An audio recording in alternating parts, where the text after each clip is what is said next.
नमस्कार, अंकिताचं रेसिपी मराठी या चॅनलवरती आपले अगदी मनापासून स्वागत आहे। तर आज इथे आपण बनवणार आहे मस्त वाटाण्याची भाजी। आता तर तुम्ही पाहू शकता त्याला सीझन चालू आहे, त्यामुळे वाटाण्याची भाजी आपल्याला बनवताना आणि चवीला पण खूप छान लागते। आणि सीझन स्पेशल वाटाण्याची भाजी कशी बनवायची ते आज इथे आपण पाहणार आहोत। चला तर रेसिपीला सुरुवात करूया। आणि त्याआधी पटकन लाईक करा आणि सबस्क्राईब केलं नसेल तर करून घ्या। चला तर रेसिपीला सुरुवात करूया। तर आज इथे आपण मटरची भाजी कशी बनवायची ते इथे पाहूयात। तर इथे पाहू शकता आपण 5 कांदे घेतलेले आहेत, 2 टमाटर, थोडीशी कोथिंबीर आणि मटर इथे सोलून घेतलेले आहेत। हिरवी आणि कच्ची मटर इथे आपण घेतलेले आहे। तर इथे आपण कांदे सगळे त्याचे साल काढून आपण इकडे अशा पद्धतीने कांदा कट करून घेऊया। लांब लांब के असे कापून घ्यायचेत कांदे।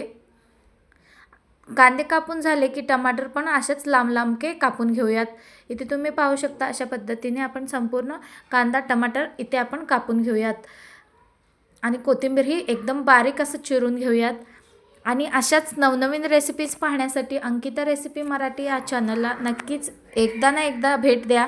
तर इथे काय करायचे, एक तवा ठेवून घेतलेला आहे। तवा छान गरम होऊ द्यायचे। तवा गरम झाला की त्यामध्ये आपण हे कांदा घालून घ्यायचे। कांदा घालून घेतला आणि व्यवस्थित परतून घ्यायचे। कांदा जोवर लालसर होत नाही तोवर मस्त अशी भाजून घ्यायचे। कांदा आणि टमाटर हे व्यवस्थित भाजले गेले तर करी एकदम मस्त होते। कोणताही करी असो म्हणजे कोणताही भाजी असो, त्याला आपण जर कांदा टमाटर वापरणार असेल तर कांदा टमाटर एकदम लालसर होईपर्यंत आपण भाजणं खूप गरजेचं आहे। ती रेसिपी कोणतीही असो, तर इथे आपण कांदा लालसर होईपर्यंत भाजून घेतला आणि त्यानंतर आपण टमाटर पण यामध्येच घालून घ्यायचे आणि व्यवस्थित परतून घ्यायचे। टमाटर पण व्यवस्थित मऊ झालं गेलं पाहिजे आणि लालसर झालं पाहिजे।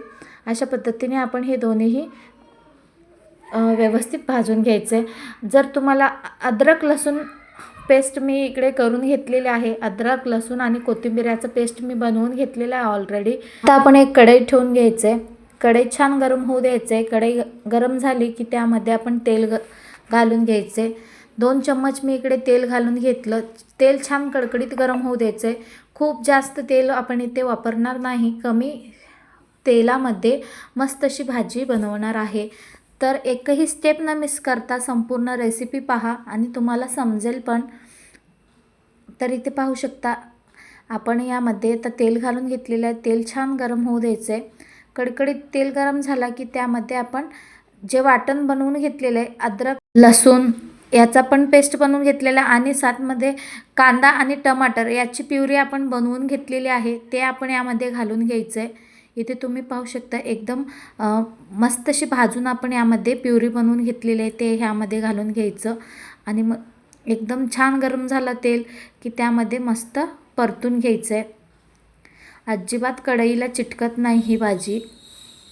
तेल छान गरम होऊ द्यायचं आहे, म्हणजे कढई छान गरम झाली की तेल पण छान कडकडीत गरम झालं की त्यामध्येच फोडणी द्यायची। अजिबात कढईला चिटकणार नाही। तर हे व्यवस्थित आपण हे मिक्स करून घ्यायचं आहे। जर तुम्ही अद्रक लसूण यामध्येही घालू शकता, म्हणजे जेव्हा आपण तव्यावर भाजून घेत होतो त्यामध्ये तुम्ही भाजलं असतं।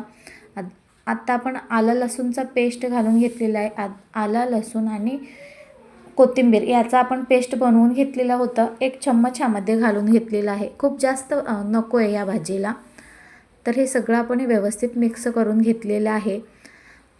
1 ते 2 मिनिटासाठी आपण परतून घ्यायचे। त्यानंतर आपण यामध्ये घालायचे लाल तिखट। लाल तिखट यामध्ये आपण घालून घेत आहे।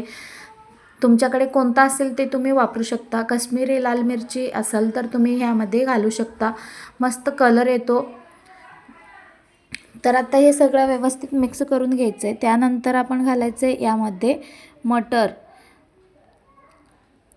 घालून घ्यायचं। आता हे सगळं व्यवस्थित मिक्स करून घ्यायचं आहे। मस्त अशी परतून घ्यायचं। वाटाण्याला मस्त चटका लागला गेला पाहिजे आणि मसाल्यामध्ये व्यवस्थित मिक्स झालं गेलं पाहिजे, तसं आपण परतून घ्यायचे 2 ते 3 मिनिटासाठी। तर तुम्ही इथे पाहू शकता दुसऱ्या साईडला आपण पाणी गरम करून घ्यायचं आहे। आपल्याला जितकं ग्रेव्ही हवं आहे तेवढं आपण पाणी गरम करून घ्यायचं आहे. 1 चम्मच आपण यामध्ये मीठ घालून घेतलं. वाटाण्यामध्ये आपण व्यवस्थित मीठ घालून घेतलं तर एकदम मस्त अशी वाटाण्याला मीठ लागली जाते आणि मस्त भाजी होते. तर इथे तुम्ही पाहू शकता मस्त अशी आपली सगळे मसाले आपण यामध्ये घालून घेतलेले आहे. आता आपण गरम पाणी थोडंसं आपण यामध्ये घालून घ्यायचं आहे. थोडंसं पाणी आपण सर्वप्रथम घातलेलं आहे. आता हे सगळं मिक्स करून घ्यायचं.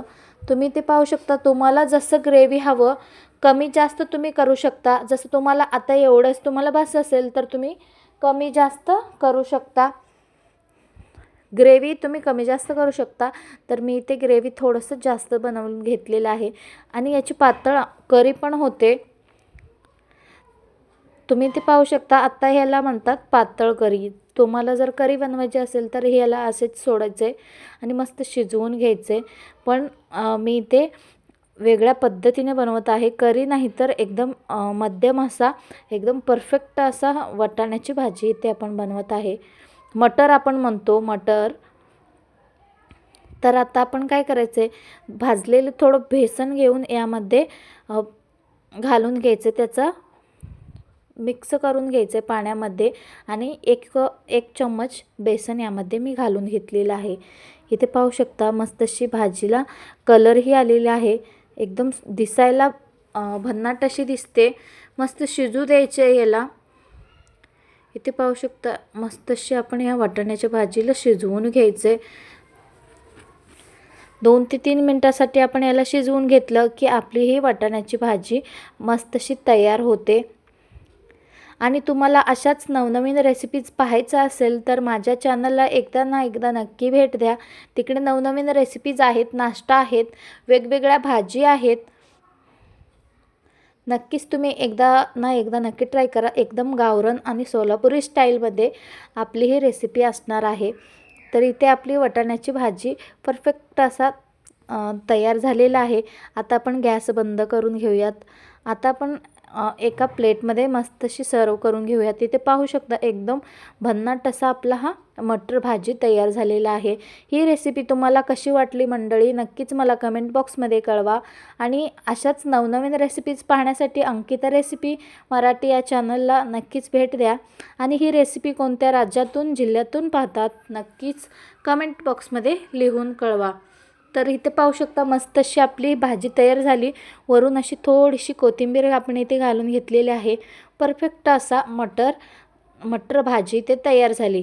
मंडळी बघताय का तुम्ही पण मटर भाजी बनवा आणि टेस्ट बघा कशी होईल. नक्कीच मला कमेंट बॉक्समध्ये लिहून पाठवा. भेटूयात पुन्हा एक रेसिपीसोबत. Bye bye.